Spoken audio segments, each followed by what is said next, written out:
because number one, in order to declare war, you have to have congressional act. You don't have to have any type of authority to call something a hostility. Now we can move on to section 2, which is now our definition for covered persons. Remember, we're still in section 1022 that deals with foreign terrorists. Foreign terrorist covered persons. The requirement in paragraph 1 shall apply to any person whose detention is authorized under section 1021, who is determined to be of or part of Al-Qaeda or an associated force that acts in coordination with or pursuant to the direction of Al-Qaeda, and to have participated in the course of planning or carrying out an attack or an attempted attack against the United States or its coalition partners. We're pretty clear then that these are foreign Al-Qaeda terrorists. But what about that limitation mentioned, that section 4, except in section 4, the previous paragraph said? Well, let's read section 4. Section 4 says, a waiver for national security. The President may waive the requirement of paragraph 1, which refers to paragraph 2. So when you're interpreting a statute, when a paragraph refers to another one, they pull them all into the same enforcement. So basically what this is saying is, the President may waive the requirement of paragraph 1 to include paragraph 2 if the President submits to Congress a certification in writing that such a waiver is in the national security interests of the United States. What that paragraph does is gives the President of the United States the ability to waive and alter the definition of a covered person without any limitation whatsoever if he deems it to be in the national security interests of the United States. Another argument you'll hear from those that supported this law is that the law that was passed is fundamentally different than the law that was initially proposed. Well, I don't know about fundamentally, but there are a few differences. So let's talk about those differences. And one of those differences actually falls into section 4, the waiver for national security. The original bill submitted said, the Secretary of Defense may, in consultation with the Secretary of State and the Director of National Intelligence, waive the requirement of paragraph 1 if the Secretary submits to Congress a certification in writing that such a waiver is in the national security interests of the United States.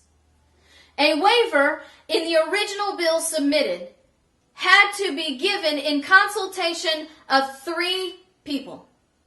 3 people had to come to the conclusion that a waiver was necessary for the national security interests of the United States. But the bill passed says, the President may waive the requirement from the hands of 3 to the hands of 1. Now, another thing that we really have to be aware of, this says the President may waive the requirement of paragraph 1 if the President submits to Congress a certification in writing that such a waiver is in the national security interests of the United States. Nothing in paragraph 4 requires a vote of Congress, requires an approval of Congress, requires any type of congressional oversight whatsoever. All it requires is something in writing from the President that this is necessary, and then it's done. Now remember, we are still in section 1022. Foreign terrorists. This is where we find the language that those that support this law hang their hat on. the applicability to United States citizens and lawful resident aliens, subsection B. This language reads, United States citizens. The requirement to detain a person in military custody under this section does not extend to citizens of the United States. The requirement to detain does not extend. When you tell an administrative agency they are not required to do something, you're giving them a choice. They can choose whether to detain or not to detain. This is not exclusionary language. The proof of this is we have already laws in place with exclusionary language. If they wanted to, without a doubt, exclude U.S. citizens, the language already existed in previous law. They could have simply cut and paste. Now remember, this is foreign. This has nothing to do with 1021, the any person, belligerent act, or hostility. These are foreign, but it also, remember, in foreign was the subsection 4 waiver by the president. Okay? So that's how you can get U.S. citizens in here. Remember the CRS summary that said it makes the requirement inapplicable to U.S. citizens? Now we have the actual language which says the requirement to detain a person in military custody under this section does not extend to U.S. citizens. That is a one-sentence statement, replaced by a one-sentence statement in the CRS summary that does not even accurately reflect what the law says. Inapplicable is nowhere close to being not required.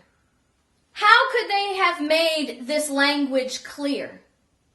Like I said, the language already exists in law. When bill writers sit down to write bills, they don't reinvent the wheel every time they do it. What they do is they take language from laws that already exist because they're tried and true. They know that they will withstand legal argument. They could have done that with this bill. Remember, the section says the requirement to detain a person in military custody does not extend to U.S. citizens. What about the Civil Rights Act of 1964? That law has been on the books for a long time. That law says that you cannot discriminate against a person for hiring practices based on their religion, their race, their gender. But there's a section in there, section 2000 E2E2, which sets up an exception for churches and religious organizations and private clubs. Because if you're a church and you're going to hire a pastor, you're certainly going to want to discriminate based on religion. And sometimes you're even going to discriminate based on gender. So in order for the Civil Rights Act to comply with the First Amendment, they had to incorporate an exception in this law. The exception says, it shall not be an unlawful employment practice for these churches, religious organizations, and private clubs to discriminate in these ways. Shall not be. In the legal world, when a judge sees the words shall not, it means he has no choice. So, the requirement to detain does not extend, leaves a choice. But shall not extend to U.S. citizens is legally exclusive and leaves no choice. Now, this is not the only language that our bill makers could have used in this section. Another example of exclusionary language exists in our vaccination laws. every state has a law requiring vaccinations. Almost every state has a section in their vaccination laws that excludes certain groups of people. Groups of people who would be medically damaged by vaccinations, or groups of people who do not believe that vaccinations are in line with their religious beliefs. So now we have laws with another section that excludes groups of citizens. In Florida, it's Florida Statute 1002.20, subsection 3b. And it reads, "The parent of any child attending a public or private school shall be exempt from school immunization requirements upon meeting the exemptions in accordance with the provisions